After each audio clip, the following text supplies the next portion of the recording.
안녕하세요. 가스펠교회 청소년부 여러분. 오늘은 2022년 2월 27일 우리 가스펠교회 청소년부 예배입니다. 또 좀 부득이한 사정으로 인해서 우리가 함께 현장에서 예배하지 못하고 이렇게 온라인으로 예배하게 되었습니다. 우리 온라인으로 예배하지만 우리가 한 마음과 한 뜻으로 우리가 하나님을 예배하는 시간이 되었으면 좋겠습니다. 우리 함께 사도신경으로 우리 신앙을 고백하면서 우리 하나님 앞에 예배하도록 하겠습니다. 사도신경 하겠습니다. 전능하사 천지를 만드신 하나님 아버지를 내가 믿사오며 그 외아들 우리 주 예수 그리스도를 믿사오니 이는 성령으로 잉태하사 동정녀 마리아에게 나시고 본디오 빌라도에게 고난을 받으사 십자가에 못 박혀 죽으시고 장사한 지 사흘 만에 죽은 자 가운데서 다시 살아나시며 하늘에 오르사 전능하신 하나님 우편에 앉아 계시다가 저리로서 산자와 죽은 자를 심판하러 오시리라. 성경을 믿사오며 거룩한 공회와 성도가 서로 교통하는 것과 죄를 사하여 주시는 것과 몸이 다시 사는 것과 영원히 사는 것을 믿사옵나이다. 아멘. 오늘 우리가 함께 나눌 하나님의 말씀은 사도행전 12장 1절부터 5절 말씀, 그리고 12장 12절 말씀, 이렇게 두 군데입니다. 사도행전 12장 1절부터 5절 말씀과 그리고 12절 말씀, 우리 각자의 가정에서 각자 집에서 성경책을 펼쳐서 찾아보면 좋을 것 같습니다. 성경책이 없는 친구들은 스마트폰 어플도 괜찮습니다.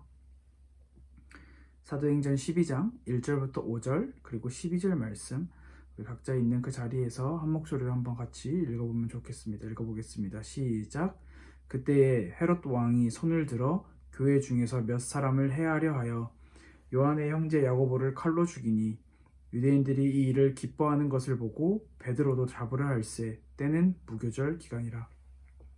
잡음에 옥에 가두어 군인 내식인 내 패에게 맡겨 지키고 유월절 후에 백성 앞에 끌어내고자 하더라. 이에 베드로는 옥에 갇혔고 교회는 그를 위하여 간절히 하나님께 기도하더라. 12절입니다. 함께 읽겠습니다. 깨닫고 마가라 하는 요한의 어머니 마리아의 집에 가니 여러 사람이 거기에 모여 기도하고 있더라. 아멘. 우리가 사도행전 12장 1절부터 5절 그리고 12절 말씀을 통해서 오늘 함께 나누게 될 내용은 무엇이냐, 우리 함께 기도에 대해서 생각해보는 시간이 되었으면 좋겠습니다. 우리가 함께 읽은 사도행전 12장의 스토리는 헤롯 왕이 예수 믿는 사람들을 죽이려고 하던 시대입니다. 그때 이제 요한의 형제 야고보는 죽임을 당하게 되고 베드로는 감옥에 갇히게 된 상황입니다. 헤롯 왕이 유대인들의 시선을 상당히 많이 의식했다라는 것은 성경이 오늘 기록을 하고 있습니다. 유대인들이 기뻐하는 것을 보고라고 이렇게 기록을 하고 있죠. 이런 것을 의식을 해서 이제 요한의 형제 야고보를 죽이고 또 베드로도 죽이기 위해 이제 감옥에 가둬놓은 상태이죠. 그때 베드로가 옥에 갇혔을 때 교회는 그를 위하여 함께 하나님께 기도하더라라고 성경은 기록을 하고 있는데요. 오늘 우리가 이 말씀을 나누려고 하는데, 먼저 초대교회, 혹시 여러분들 초대교회라는 말을 들어본 적이 있나요? 초대교회. 오늘 본문을 포함하여 초대교회라는 말은 언제부터 언제까지의 이제 명확한 시기를 이제 지칭하는 그런 교회를 이야기하는 단어인데, 보통은 예수 그리스도께서 부활 승천하시고 오순절 성령 강림 사건, 사도행전 2장에 나오는 이제 성령께서 오순절날 임하셔서 이제 지상 최초의 교회죠. 예루살렘 교회가 설립된 이제 AD 30년부터, 그리고 12사도가 있잖아요. 예수님의 제자 12사도 중에 마지막으로 순교했다, 세상을 떠났다라고 알려지는 사도 요한이 세상을 떠난 그 시기가 1세기 말 정도인데, 그때까지의 교회를 초대교회다라고 이렇게 가리키기도 하고요. 그리고 조금 더 길게 보는 학자들은 로마의 콘스탄티누스 황제가 기독교를 국교로 공인한 AD 313년, 약 4세기 정도죠. 또는 니케아 종교회의 AD 325년까지의 기독교를 통틀어서 일컫는 표현이 초대교회다라고 이야기를 하기도 합니다. 방금 이렇게 갑자기 훅 내용이 지나가 버렸는데 초대교회라는 말은 무엇이냐? 쉽게 한마디로 설명하면 예수님께서 부활하셔서 하늘로 올라가셨어요. 성령을 보내주시겠다. 그리고 그 성령이 임하셨습니다. 오순절날. 그 이후로 지상 최초의 교회 예루살렘 교회가 설립된 그때를 시작으로 이제 쭉 흘러가는 거예요. 그게 이제 언제까지를 초대교회로 보는 게 맞냐라는 것에 있어서는 다양한 견해가 있지만 제일 길게 보면 이제 니케아 종교 회의 때까지를 이제 그때까지의 기독교 신앙과 종교를 이제 초대교회로 본다라고 이렇게 이야기를 하고 있습니다. 이 초대교회는 이제 가장 큰 특징이 있다면 뭐냐면 예수님과 실제로 함께 있었던 동고동락하면서 직접 예수님에게 배웠던 사도, 12사도들에 의해서 이제 성경이 기록되어지고 또 그 성경이 정경화되어지는 작업이라고 해요. 성경을 이제 수많은 성경 중에 그것을 이제 정경으로 채택되는 그런 작업들이 이루어지는 시기였고 또 복음이 예수 그리스도의 복음이 이스라엘에서만 머물러 있는 게 아니라 소아시아, 그다음에 유럽으로 이렇게 왕성하게 퍼져나가는 시대였어요. 그게 바로 초대교회 시대였고요. 이제 뭐 이렇게 이야기를 들어보면 초대교회라는 어떤 우리가 알고 있는 많이 들어본 그런 시대가 굉장히 좋았겠다라고만 생각을 할 수 있는데 사실 그렇지 않았어요. 이 초대교회 이 시기는 결코 순탄하고 안정된 그런 시기가 아니었다라는 사실을 우리는 잘 기억을 해야 하는데요. 어느 정도였냐? 누가 언제 죽어도 이상하지 않고 누가 언제 어디로 사라져도 이상하지 않는 그런 시대였어요. 왜냐하면 로마가 엄청난 핍박과 박해를 했기 때문에 특히 이 초대교회 시대 때 정말 많은 순교자가 나왔고요. 정말 많은 기독교 신앙에 대한 대항하는 수많은 대적자들이 발생하던 시기였어요. 어떻게 보면 초대교회는 언제든지 무너져도 이상하지 않을 정도로 어려움을 많이 겪었어요. 초대교회는 로마라고 하는 엄청난 큰 제국과 그리고 또 기독교를 위협하는 수많은 이단들과 대적자들 그 사이에서 아무도 편을 들어주지 않는, 아무도 존중해주고 인정해주지 않는 마치 외로운 싸움을 하는 그런 집단이었고요. 그 다음에 초대교회를 지켜줄 세상의 권세가 있었냐? 쉽게 말하면 빽이 있었냐? 없었어요. 후원자도 없었고 누구 하나 빠지지 않고 모두 초대교회를 싫어하고 저주하고 더 나아가서는 모든 재앙의 원흉이 기독교다라고 할 정도로 제가 기독교의 핍박과 박해가 엄청 심했던 시기가 초대교회인데요. 물론 성경에는 다 기록되어 있지 않는 것도 정말 많은 거 여러분도 알고 있죠. 성경에 기록되어 있지 않은 수많은 기독교 역사 또한 많은 어려움을 당했다. 초대교회 시대 때 많은 어려움이 있었다라고 이야기를 하고 있는데 그게 이제 로마 제국의 기독교 10대 박해라고 딱 이렇게 내용이 걸려 있을 만큼 얼만큼 심하고 얼만큼 박해가 우리가 상상할 수 없었는지 그런 것을 다 우리가 역사의 기록을 통해서 찾아볼 수 있었어요. 그런데 이제 여기서 궁금한 게 하나가 생기는 게 뭐냐면 그런데 어떻게 초대교회는 어떻게 자신들의 신앙을 계속 전승시켰고 그러니까 전해져 내려왔고 어떻게 전파했는지 어떻게 그런 박해와 핍박과 어려움 속에서 그들의 신앙이 그렇게 꺾이지 않고 계속 유지가 되었는지 어떻게 살아남았고 어떻게 교회를 계속 지켜나갔는지 우리는 궁금증을 던져볼 수 있겠죠. 초대교회의 역사를 생각하면서 우리들의 교회들 그리고 이 시대의 기독교를 우리가 한번 생각해보면 좋을 것 같아요. 물론 초대교회처럼 오늘날 우리가 살아가고 있는 이 시대는 이렇게 초대교회처럼 목숨의 위협이 직접적으로 찾아오는 그런 박해는 없는 시대죠. 뭐 예수님 믿는다라고 하면 사람을 죽이거나 사람을 끌고 가거나 사람을 감옥에 가두거나 이런 시대는 아니기 때문에 그렇기 때문에 우리가 자칫 잘못하다가는 초대교회 그냥 역사적인 이야기일 뿐이고 우리랑은 크게 상관이 없어 라고 생각을 할 수도 있는데요. 결코 그렇지 않다라는 것을 우리가 꼭 기억을 했으면 좋겠어요. 왜냐하면 이런 어려움 속에 있는 초대교회가 어떤 무기를 가지고 있었기에 수많은 로마 제국과 혹은 이단들과 대적자들의 공격에서 살아남을 수 있었고 그 공격들을 방어할 수 있었는가? 그것을 우리는 곰곰이 생각을 해봐야 하기 때문이죠. 왜냐하면 오늘날 우리가 살아가고 있는 이 시대, 우리의 신앙을 지켜나가고 있는 이 21세기, 오늘날 물론 우리의 목숨을 직접적으로 위협하는 총 칼을 들이밀고 예수 믿냐 안 믿냐, 믿으면 죽인다 안 믿으면 살려준다 이런 시대는 아니잖아요. 그런데 우리는 문화와 정치와 사회와 경제와 그 이념, 눈에 보이지 않는 그 이념 속에 쫙 깔려지고 있죠. 예수만이 길이야? 아니야. 교회만이 뭐 답이야? 아니야. 굳이 그러면 교회를 왜 가야 해? 그러면 굳이 예수님을 왜 믿어야 해? 왜 이렇게 성경은 빡빡하게 그렇게 이야기를 하고 있는 거야. 뭐 기타 등등 여러 가지의 상황들이 오늘날 우리가 이 예수 그리스도의 이 복음을 올바로 믿고 따르는데 정말 많은 방해를 하고 있죠. 핍박, 사실 눈에 보이지 않는 핍박이지만 우리는 이 핍박이 눈에 보이지 않는 것처럼 느껴지기에 굉장히 무뎌진 삶을 살고 있죠. 그래서 오늘 이 초대교회 시대 때 가졌던 이런 신앙이 어떻게 지켜왔는지 우리는 한번 같이 말씀 조금 나눠보려고 해요. 초대교회가 가지고 있었던 무기, 초대교회가 가지고 있었던 힘은 무엇이냐? 오늘 성경 말씀, 오늘 본문에서도 같이 나누면서 이야기를 했던 것처럼 바로 기도였어요. 기도가 초대교회가 가지고 있었던 무기이자 힘이었어요. 그들은 그 어떤 경제의 힘, 문화의 힘, 정치의 힘, 사회의 힘 가지고 있지 않았어요.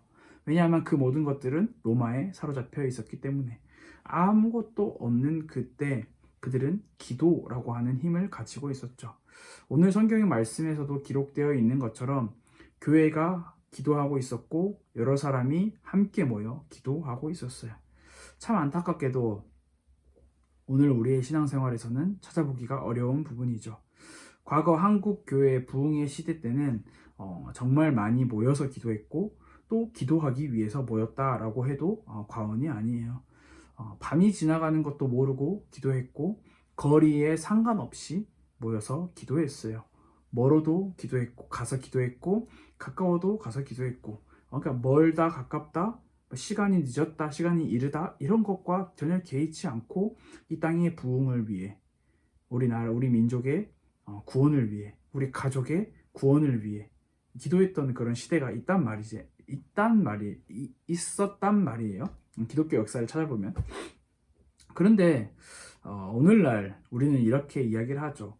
우리가 지금 이 오늘날이라고 하는 이 사회가 코로나라고 하는 이 시대를 항상 포함해버리는데 코로나 시기를 빼놓고 생각만을 해도 우리는 보통 이렇게 이야기를 해요. 서로 거리도 멀고 시간 맞추기도 힘들고 서로 불편한데 그냥 각자 하자 이렇게 하고 넘어가는 거죠. 그리고 또 이제 이 코로나 시대를 포함시키자면 코로나 시기가 너무 발전하다 보니까 온라인 플랫폼이 굉장히 발전했죠. 무슨 가상사회, 메타버스 등 다양한 말들이 나오고 있는데 그러면서 이제 온라인으로 하자. 굳이 만나서 돈 써가며 장소 찾아가며 그렇게 할 필요 뭐 있어. 이야기를 하고 있어요. 이처럼 우리는 실제 모여서 기도한다라는 것에 이제 점차 그 중요성을 느끼지 못하고 있는 그런 시대를 살아가게 되는 거죠. 이유는 많죠. 시대에 뒤떨어지는데 무슨 모여서 요즘에 누가 교회에 모여서 기도하냐. 굳이 모여야 되냐. 평일날 일하는데 돈 벌고 사는데 공부하기만 해도 바빠 죽겠는데 언제 모여서 기도하냐. 그냥 각자 흩어져서 알아서 하자. 다양한 이유들로 인해서. 그러나 우리는 정말 질문을 해봐야 합니다. 우리는 어떤 모임이 불필요하다라고 느끼는 걸까요? 아니면 기도가 불필요하다라고 느끼는 걸까요? 참 아이러니하게도 현대사회를 살아가는 수많은 기독교인들은 세상에서 내가 누리고 맛보고 체험해야 하는 수많은 모임들을 포함한 다양한 것들은 다 즐깁니다. 하지만 예배, 기도, 찬양, 헌신, 봉사, 하나님을 위한 어떤 시간 할애 이런 것들에 의해서는 상당히 좀 많이 마음이 멀어져 있는 그런 사회와 시대를 우리가 살고 있죠. 점차 더 그렇게 되겠죠. 많이 우리는 질문을 해봐야 합니다. 모이면 힘드니까 이게 과연 우리의 이유인가? 아니면 기도 꼭 해야 하는 건가? 분명 초대교회는 로마가 보기에, 그 시대가 보기에 아무 힘도 없어 보이는, 보잘것없는 그런 집단이자 존재였어요. 그러나 그들이 모여서 기도하는 그 시간, 그 순간과 그 삶 가운데 하나님의 성령이 임하셨고 역사하셨다라는 사실은 성경을 통해서 우리가 찾아볼 수 있어요. 그들은, 초대교회는 기도함으로 성령의 임재를 체험했고, 기도함으로 성령의 임재를 체험하고 그 힘을 가지고 담대히 나가서 예수 그리스도의 복음을 전파했어요. 결코 소극적으로 가만히 그 자리에서 머물러 있지 않았다는 거죠. 기도가 그들의 무기였고, 기도가 그들의 방어 도구였고, 기도가 그들의 자양분이었어요. 일용할 양식이었어요. 그들의 삶은 모여서 기도하는 게 일상다반사였고요. 뭐 예배를 드려야 된다, 뭐 이런 말을 하고 있는 게 아니라 그 시대와 그 나라와 그 사람들, 함께 생활하는 다양한 사람들을 위해 기도하는 것, 매우 익숙하고 매우 당연한 일이었어요. 오늘 성경 말씀 사도행전 12장을 보더라도 우리가 알 수 있는 내용이 뭐냐면, 이제 베드로가 감옥에 갇히게 됐다. 위기잖아요. 어려움을 만난 거죠. 그때 교회는 다른 것을 하지 않았어요. 함께 모여 하나님께 간절히 기도했다라고 성경은 오늘 우리에게 기록을 하고 있죠. 다른 계획을 세우려고 모인 게 아니에요. 또 누군가는 어떤 계획을 제안했을 수도 있고, 또 누군가는 어떤 다른 또 계획을 제안했을 수도 있겠죠. 하지만 그들이 기도했다라고 성경은 기록을 하고 있어요. 그들이, 교회는 기도했다. 그들이 왜 기도할 수 있었냐? 가진 거 아무것도 없으니까 에라 모르겠다, 기도라도 하자, 그래서 기도를 했을까요? 그렇지 않죠. 초대교회는 하나님의 기적을 믿었기 때문에 기도했어요. 하나님의 기적을 믿었기 때문에. 그리고 초대교회는 자신들이 하는 이 기도가 반드시 하나님을 감동시킬 것이다 라고 믿었기 때문에 기도한 거죠. 하나님이란 존재에 대한 인식이 확실했죠. 그리고 초대교회는 자신들의 기도에 귀 기울이시는 하나님을 믿은 거죠. 우리의 기도가 그냥 사라져버리는 기도가 아니라는 것, 성도의 기도가 하나님 앞으로 반드시 상달된다라는 것을, 그리고 그 기도의 그 읊조림에, 그 부르짖음에 하나님이 귀를 기울이고 계신다라는 것을 초대교회는 기억을 하고, 그래서 기도를 한 거죠. 그들의 기도가 일회성으로 끝나지 않아요. 잠깐 모여서 잠깐 기도하고 끝나는 게 아니라 끊이지 않고 계속되었어요. 몇 분 하다가 그치는 것이 아니라 한밤중까지, 새벽까지 계속 기도했어요. 함께하는 기도의 힘은 바로 이런 힘이 있죠. 저도 기도를 한다라고 하면, 혼자 이제 보통 기도를 하니까, 혼자 하면 오래 하는 기도가 정말 어렵죠. 그러나 함께하면, 교회에서 뭐 금요일 밤이나 혹은 주일날 이제 교회 가서 기도하면 우리가 서로 그 기도의 힘이, 서로가 이렇게 연결되는 그 기도의 힘이 있기에 조금 더 힘있게, 조금 더 간절히, 조금 더 오랫동안 하나님 앞에 기도할 수 있는 그런 힘이 있는 것 같아요. 이 성경 말씀 우리가 함께 읽진 않았지만 12장, 사도행전 12장 5절 이하에 보면은 이제 천사의 도움으로 베드로가 감옥에서 나오는 장면이 또 기록이 되어 있는데, 베드로가 감옥에서 나와서 간 집, 그 집이 오늘 12절 말씀에는 마가라고 불리는 요한의 어머니 마리아의 집이다 라고 기록을 하고 있어요. 근데 이 집이 어떤 집이었냐? 성경은 오늘 분명하게 이야기를 하고 있죠. 무슨 집이냐? 모여서 기도하고 있는 집. 그들은 베드로가 잡혀 들어가서 감옥에서 어떤 일이 일어나고 있는지조차 모르고 계속 기도한 거죠. 계속 기도하고 있었던 거예요. 근데 그 기도의 열매였을까요? 그 기도에 응답하신 하나님이었을까요? 물론 그들이 베드로를 풀어주세요, 당장 풀어주세요, 이렇게 기도를 했을까요? 그건 모르겠어요. 그런 기도 제목은 써 있지 않기 때문에. 그러나 그들이 베드로가 잡혀 들어간 그 순간의 시작부터 베드로가 천사의 도우심으로 감옥에서 나오고 나서 자기들의 집 앞까지 찾아오는 그 순간까지도 그들은 계속 기도를 하고 있었죠. 계속 기도하고 있었어요. 여러분, 어떤 환경과 상황, 그리고 또 어떤 시대를 막론하고 그 시대, 지금 우리 입장에서는 이 시대가 제일 위험하고 특별한 위기가 있는 것처럼 보이죠. 초대교회 시대 때는 초대교회가 가장 특별하고 위험한 특별한 위기가 있는 시대였고, 1800년도, 1900년도 각각 그 시대마다 느꼈던 바가 다 있겠죠.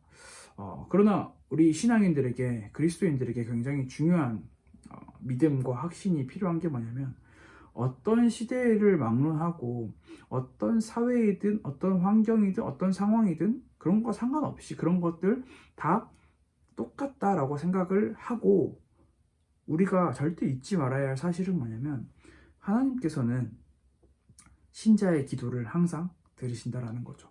하나님께서는 성도의 기도를 항상 들으신다라는 거죠.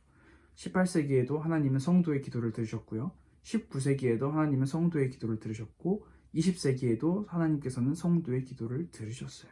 우리가 살아가고 있는 21세기, 앞으로 우리가 살아갈 새로운 사회에서도 마찬가지로 하나님은 항상 성도의 기도에 귀를 기울이시고 우리를 보호하신다는 그 확신이 우리에게 필요한 거죠. 이 확신이 초대교회가 진짜 제대로 갖고 있었던 거죠. 3세기, 2세기, 1세기, 4세기 앞이 보이지 않은 어두컴컴함, 로마의 핍박이 언제까지 도대체 언제까지, 우리는 언제 신앙의 자유를 되찾을 수 있을까라는 수많은 고민과 어려움, 그리고 자꾸 이상한 신앙을 가지고 오는 이단들과 대적자들, 그 속에서 초대교회는 그 사람들은, 신앙인들은, 성도들은 무엇을 알았냐면, 하나님이 우리와 함께 하시고 보혜사 성령을 우리에게 보내주셨고, 그 보혜사 성령이 지금 우리의 이 어려운 상황 속에서도 우리와 함께 하신다. 그리고 우리의 기도를 하나님이 들으신다라는 그 확신을 가지고 있었던 거죠. 다시 말해서 초대교회는 확신을 가지고 있었기 때문에 기도를 한 거죠. 반대로 기도를 하지 않는다라는 것은 그 확신이 결여되어 있다라는 거죠. 기도하지 않는데 확신을 가지고 있어? 그럼 사실 말이 안 되는 거고요. 진짜 하나님께서 우리를 보호해 주시고 성도의 기도를 들으신다라는 확신이 있다면 결코 기도하지 않을 수가 없겠죠. 여러분, 기도는 그냥 단순히 우리의 일상생활에서 우리에게 지나가는 그냥 하나의 그냥 코스와 도구의 정도가 아니에요. 기도는 하늘 아래서 가장 영향력 있고 가장 확실한 힘이라는 것을 우리가 기억을 해야 하는 거예요. 우리는 기도의 효력을 의심하지 않고 기도가 하늘 아래서 가장 영향력 있고 확실한 힘이라는 것을 믿는 그 믿음을 우리가 구해야 되는 거죠. 하나님과 직접 대면하는 것이 기도잖아요. 그 기도에 우리의 확실한 믿음이 필요한 거죠. 많은 사람들이 이야기를 할 거예요. 기도로 뭘 할 수 있어? 기도하면 뭐가 되는데? 기도하면 뭐가 달라져? 그럴 수 있어요. 성도는, 그리스도인은, 크리스천은, 하나님의 자녀인 사람은 그 질문들에 있어서 정확하게 답변을 할 수 있겠죠. 기도로 뭘 못하는데? 라고 말이에요. 이게 우리의 신앙 고백이 되어야 하는 거죠. 툭 하면 기도하면 뭐가 달라져? 툭 하면 기도하면 뭐가 바뀌어? 툭 하면 기도하면 뭘 할 수 있는데? 라고 하는 게 아니라, 기도로 할 수 없는 것은 그게 뭐야? 기도하면 다 할 수 있어. 왜? 성도의 기도에 귀 기울이시는 그 하나님이 계시기 때문에. 예수님께서는 믿는 자에게 능치 못한 것이 없다고 마가복음 9장 23절에 말씀을 하셨고요. 또 마태복음 7장 7절의 말씀에서는 구하라, 찾으라, 두드리라 라고 말씀을 하셨어요. 우리의 기도의 모습이 필요한 때죠. 그래서 우리는 우리의 모습을 점검을 해봐야 하는데, 이번 주 또 새학기잖아요. 새학기가 또 시작되면서 여러분들이 정말 많이 바쁘고 또 분주한 그런 이제 삶이 또 시작될 건데 우리의 기도의 모습을 실제적으로 한번 점검해보는 시간이 있었으면 좋을 것 같아요. 우리가 이 기도라고 하는 그리고 이 기도의 대상 하나님이라고 하는 이분에 대한 확신이 과연 얼마나 나는 가지고 있는가. 우리가 기도에 대한 올바른 확신과 믿음이 없기 때문에 우리가 기도를 하지 않는 거거든요. 기도를 하지 않는다라는 것은 하나님과 기도에 대한 그 올바른 확신이 부족하다라는 거고, 그렇기 때문에 기도의 자리가 불편하고 지루하고 거북할 수밖에 없어요. 그래서 당연히 기도를 게을리하는 거고요. 이것에 대한 기도에 대한 그리고 하나님에 대한 확신과 믿음이 있다면 결코 기도를 게을리할 수가 없어요. 여러분, 기도를 게을리하면 우리의 삶에 회개, 변화 나타날 수 없고요. 우리의 삶에 부흥 일어날 수 없는 거예요. 기도가 없는데 어떻게 변화되고, 기도가 없는데 어떻게 하나님께서 우리의 삶에 역사하시겠어요? 하나님께서는 우리의 기도를 들으시기 위하여 귀 기울이고 계시는데, 우리의 모습을 솔직하게 점검을 해보면 좋을 것 같아요. 나는 기도를 어떻게 하고 있지? 나는 기도를 얼마나 하고 있지? 또 나는 기도를 어떤 마음으로 하고 있었지? 나는 기도를 누구에게 하고 있었지? 우리가 좀 생각해보는 시간이 되었으면 좋을 것 같아요. 3월은 새 학기가 시작되는 달이죠.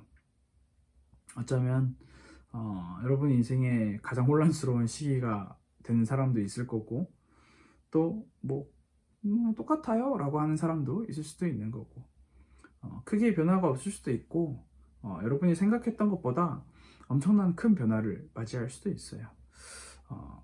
그래서 또 누구는 그 변화에 조금 힘들고 적응하기 어려울 수도 있고, 또 누구는 적응하는데 무리 없이 잘 적응해서 살아갈 수 있겠죠. 각 사람이 처한 환경과 상황은 다 다르기 때문에 새 학기가 시작되는 이때 우리가 우리의 관심과 우리의 마음을 뺏길 수 있는 것들이 정말 많아요. 새로운 친구, 새로운 선생님, 새로운 공간, 새로운 장소, 새로운 시간, 모든 게 다 새롭잖아요. 우리가 수많은 새로운 것들을 마주하다 보면 우리 안에 기본적으로 가장 중요하게 내재되고 장착되어야 할 것들이 약간 소외되고 등한시되는 경우가 있거든요.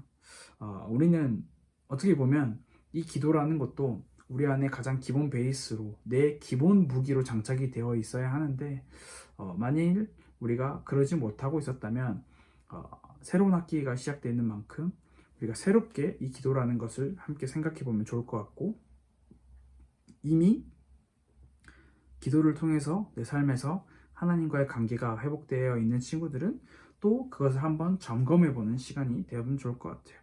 나 이번 2022년 새학기 1학기 새학기에는 이렇게 기도를 도전할 거야, 이런 식으로 말이에요.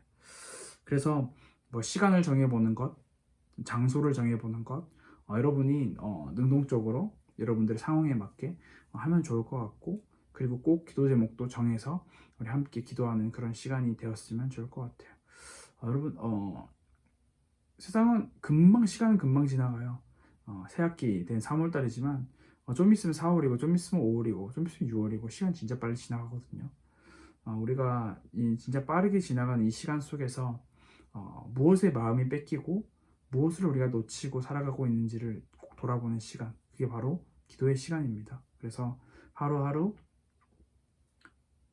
우리의 기도를, 우리의 목소리를 듣기 원하시는, 그것을 들으려고 귀 기울이고 계시는 그 하나님 계시다라는 것 우리가 반드시 좀 기억했으면 좋겠고, 기도하면 하나님께서 반드시 들으세요. 그래서 여러분들의 어려움과 여러분들의 상황, 여러분들이 처한 환경 하나님께 낱낱이 고백하고 또 기도하는 그런 가스펠교회 청소년부 친구들이 됐으면 좋을 것 같습니다. 우리 이번 학기, 새로운 학기 모두 다 화이팅이고요. 우리 함께 기도하겠습니다.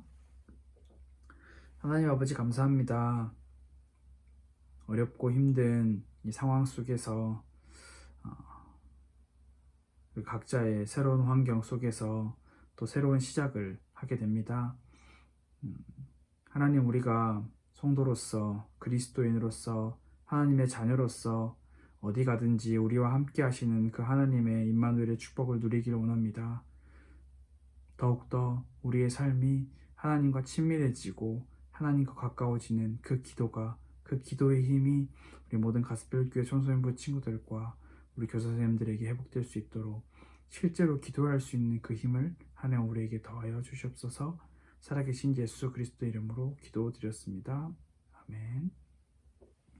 이 시간 주기도문으로 예배를 마치도록 하겠습니다. 하늘에 계신 우리 아버지여, 이름이 거룩히 여김을 받으시오며 나라가 임하시오며 뜻이 하늘에서 이루어진 것 같이 땅에서도 이루어지이다. 오늘 우리에게 일용할 양식을 주시옵고 우리가 우리에게 죄 지은 자를 사하여 준 것 같이 우리 죄를 사하여 주시옵고 우리를 시험에 들게 하지 마시옵고 다만 악에서 구하시옵소서. 나라와 권세와 영광이 아버지께 영원히 있사옵나이다. 아멘.